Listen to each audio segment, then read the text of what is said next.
नमस्कार विद्यार्थी मित्रों, कक्षा 8 विषय हिंदी इकाई 5 दोहे। मित्रों, आज हम दोहे के बारे में समझेंगे, कबीर, रहीम, तुलसीदास के दोहे। तो पहले हम दोहे के अर्थ को जान लें। दोहे का क्या मतलब होता है? तो दोहा लय में गाया जाने वाली 4 चरणों की एक रचना होती है, जो छंद का ही एक अन्य भाग है, अन्य रूप है। दोहे में लय इतना सार्थक होती है कि उसे एक राग के रूप में ही अलापा जा सकता है। दोहा हिंदी साहित्य में बहुत ही ऊंचा दर्जा रखता है। संतों की वाणी सभी भारतीय भाषाओं में मिलती है। हिंदी में भी अनेक संतों की रचनाएं आज भी लोकप्रिय है। तो इसमें कबीरदास के दोहे प्रथम स्थान पर आते हैं और इसके बाद तुलसीदास और रहीम के दोहे आते हैं। तो इस पाठ में भी हमें कबीर, रहीम और तुलसीदास के दोहे दिए गए हैं। वे सभी दोहे सरल और शिक्षाप्रद है। इसमें दान प्रियता, संतोष, समानता, सत्संग, विनम्रता, परिश्रम, प्रेम आदि जीवन मूल्यों का महत्व बताया गया है।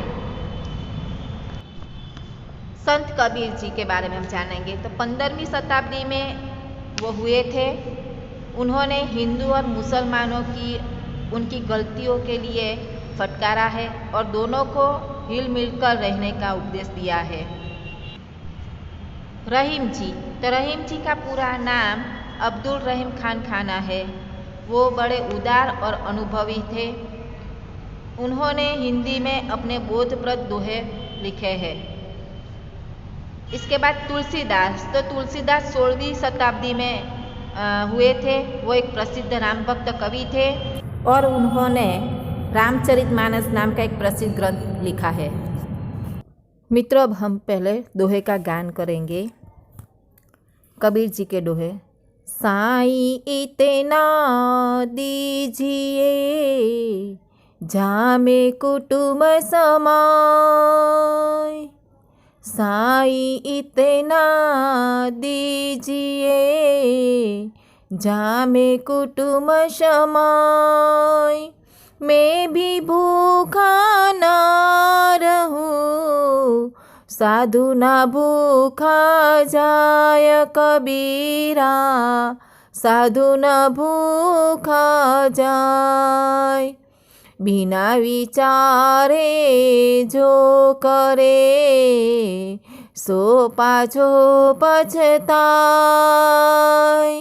बिना विचारे जो करे सो पाछो पछताय, काम बिगाड़े आपनो जग में होत हर्षाय कबीरा, जग में होत होशाय, कबीरा खड़ा बाजार में मांगे सबकी खेर, कबीरा खड़ा बाजार में मांगे सबकी खेर, काहू ना काहू से दोस्ती, ना काहू से बेर कबीरा, ना काहू से बेर।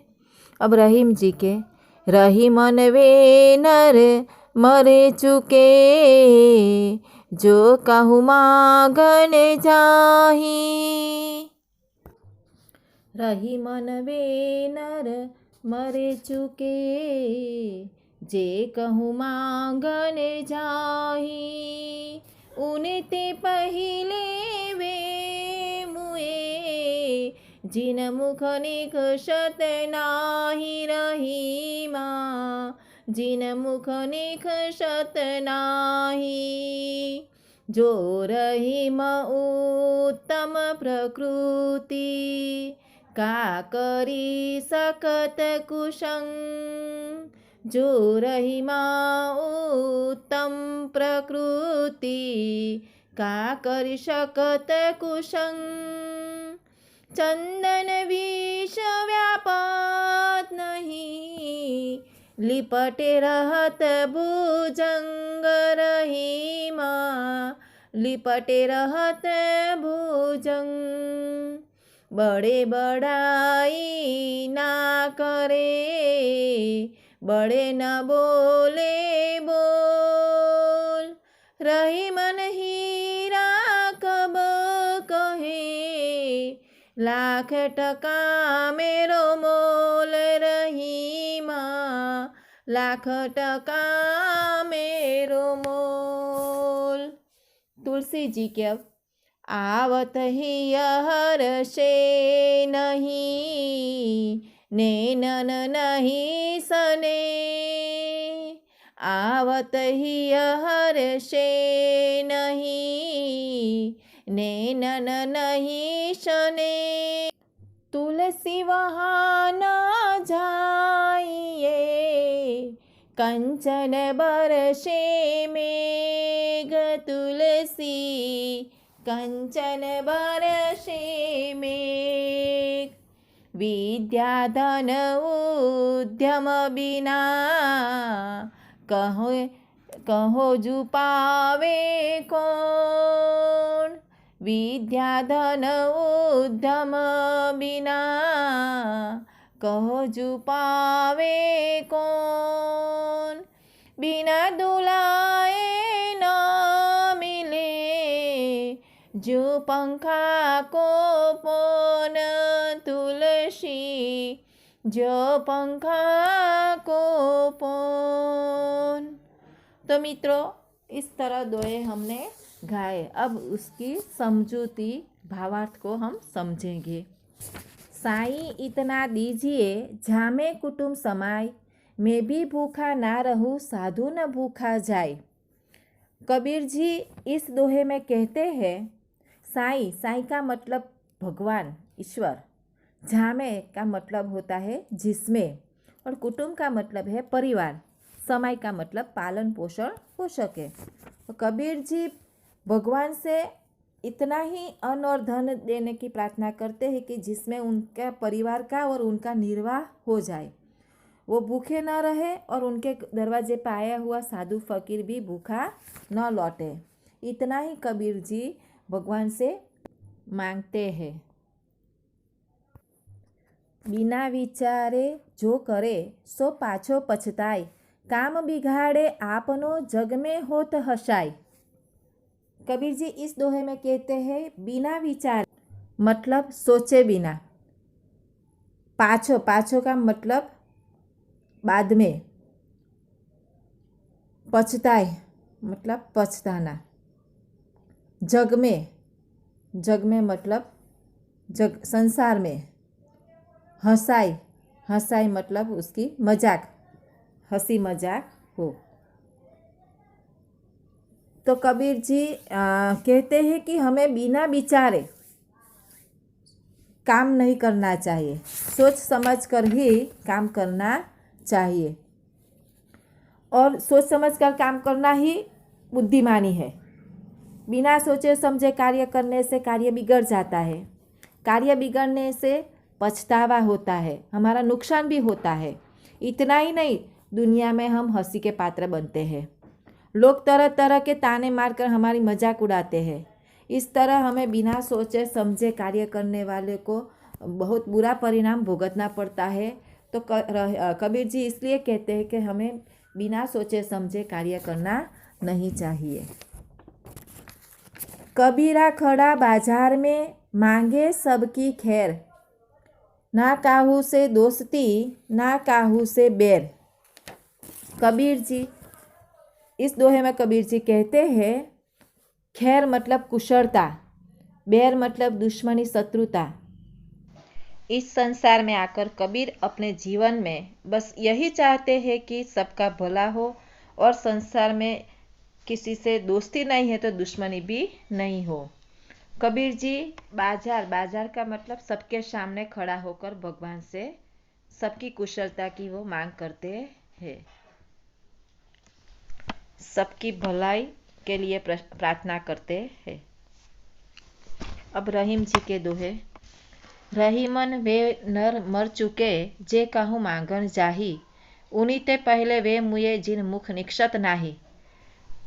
नर मतलब मनुष्य जे का मतलब जो, कहू यानी कही, जाही मतलब जाते हैं, उनते એટલે उनसे, मुए मतलब मर गए, जिन मतलब जिनके, निक्षत मतलब निकलता है, नाही का मतलब नहीं। तो रहीम जी इस दोहे के माध्यम से कहते कि मनुष्य को किसी के सामने हाथ फैलाना नहीं चाहिए। जो लोग मानते हैं, हाथ फैलाते हैं, वो लोग मृतक के समान है। वो हमें मेहनत से हमारा गुजारा करना चाहिए। हमारी जितनी चादर है उतना ही हमें पैर फैलाना चाहिए। किसी के पास मांगना नहीं चाहिए। मांगना मरना बराबर है। और किसी मजबूरी के कारण कोई मांगता है तो उसको मना करने वाला, निक्षत नाही मतलब मना करने वाला, उनसे पहले वे लोग मर चुके हैं जो मांगने वाले को देने से इनकार करते हैं। हमें हमारे पास धन है तो हमें ज़रूरतमंदों को मदद करनी चाहिए, उसको मना करना नहीं चाहिए। जो रहीम उत्तम प्रकृति का करी सकत कुशंग, चंदन विष व्यापत नहीं लिपटे रहत भुजंग। उत्तम प्रकृति मतलब श्रेष्ठ स्वभाव, प्रकृति का मतलब स्वभाव, श्रेष्ठ स्वभाव का करी सकत कुशंग, कुशंग मतलब बुरी संगति, विष मतलब जहर, भुजंग मतलब सांप।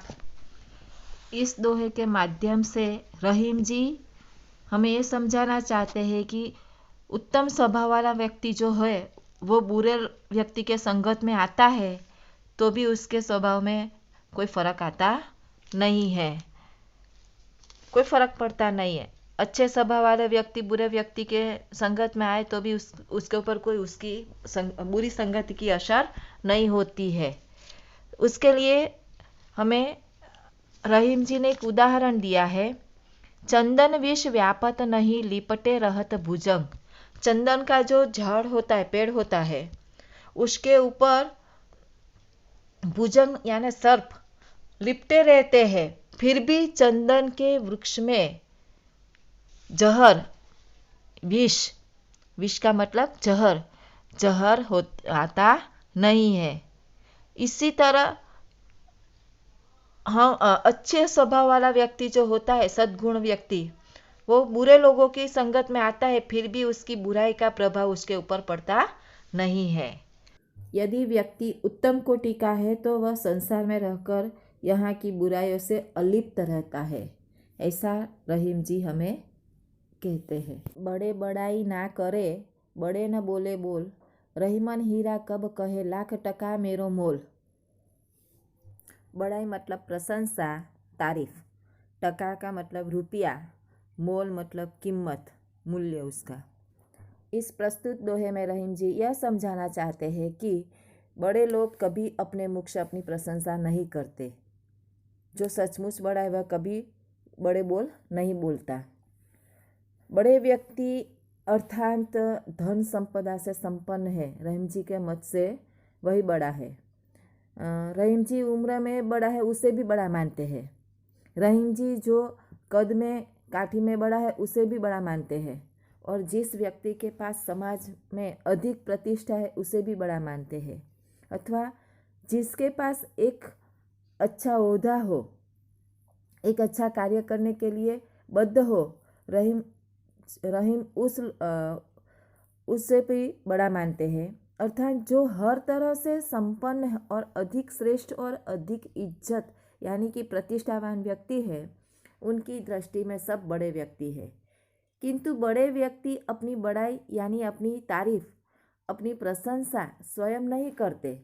बड़े बड़ाई ना करे जो बड़े व्यक्ति है वे अपनी बड़ाई अपनी प्रशंसा खुद नहीं करते।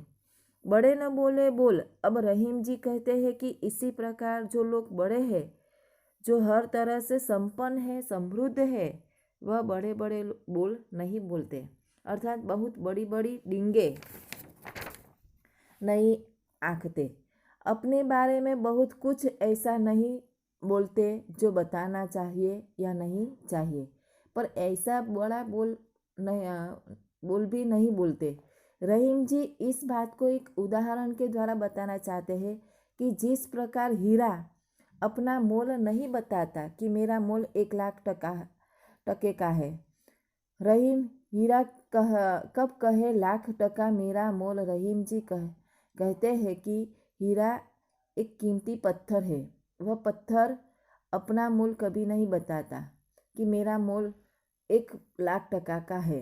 अर्थात वह बड़े व्यक्ति सम्मानित और प्रतिष्ठित व्यक्तियों के कार्यों से ही हमें उनके मोल का अवलोकन करना होता है, जबकि वे स्वयं अपनी प्रशंसा या अपनी तारीफ नहीं करते। तुलसीदास के दोहे अब। आवत ही यह हर्षे नहीं नैनन नहीं स्नेह, तुलसी वहाँ न जाइए कंचन बरसे मेघ। आवत का मतलब आने पर, हिय का मतलब हृदय, हर्षे का मतलब प्रसन्न होना, नैनन का मतलब नैन नेत्र आँख, स्नेह का मतलब स्नेह प्रेम, कंचन का मतलब सोना। तुलसीदास अपनेपन की भावना को बहुत महत्व देते हैं। तो इस दोहे में तुलसीदास जी हमें बताते हैं कि हमें किस स्थान पर नहीं जाना चाहिए। अर्थात गोस्वामी तुलसीदास जी कहते हैं कि जिस स्थान या जिस घर में आपके जाने से लोग प्रसन्न नहीं होते हैं, वहाँ के लोग आपके जाने से उनकी आँखों में आपके लिए प्रेम या स्नेह नहीं होता है, तो वहाँ हमें कभी नहीं जाना चाहिए। वहाँ चाहे जितनी भी धन की बारिश हो रही हो, पर वहाँ हमें जाना नहीं चाहिए, ऐसा कभी तुलसीदास जी कहते हैं। विद्या धन उद्यम विना कहो जो पावे कौन, बिना डुलाए न मिले जो पंखा को पौन। उद्यम का मतलब परिश्रम, कहो का मतलब कहिए बताइए, पावे का मतलब पाता है, जो का मतलब जैसे, पौन का मतलब पवन हवा। इस दोहे में तुलसीदास जी हमें ये बताना चाहते हैं कि विद्या और धन उद्यम के बिना, परिश्रम के बिना प्राप्त नहीं होता है। अर्थात विद्या और धन परिश्रम से ही प्राप्त किया जाता है, बिना परिश्रम किए कोई प्राप्त नहीं कर पाता है। जिस प्रकार पंखा को हिलाए अर्थात डुलाए बिना उससे हवा का सुख प्राप्त नहीं किया जा सकता है। हमें मित्रों परीक्षा में भी अच्छे नंबर लाने के लिए भी सख्त परिश्रम मेहनत करनी पड़ती है, तब जाके हमें याद रहता है और हम अच्छे नंबर ला सकते हैं। उसी तरह धन कमाने के लिए भी, धन ऐसे ही हमारे पास नहीं आ जाता, उसके लिए भी हमें मेहनत करनी पड़ती है। हम जितना मेहनत करेंगे उस प्रमाण से हमें धन प्राप्त होता है। तो इसी दोहे के माध्यम से हमें तुलसीदास जी मेहनत का महत्व समझाते हैं, परिश्रम का महत्व समझाते हैं। मित्रों, इसी प्रकार के कबीर, रहीम और तुलसीदास के दोहे अपनी कॉपी में अलग से लिखिएगा। अस्तु।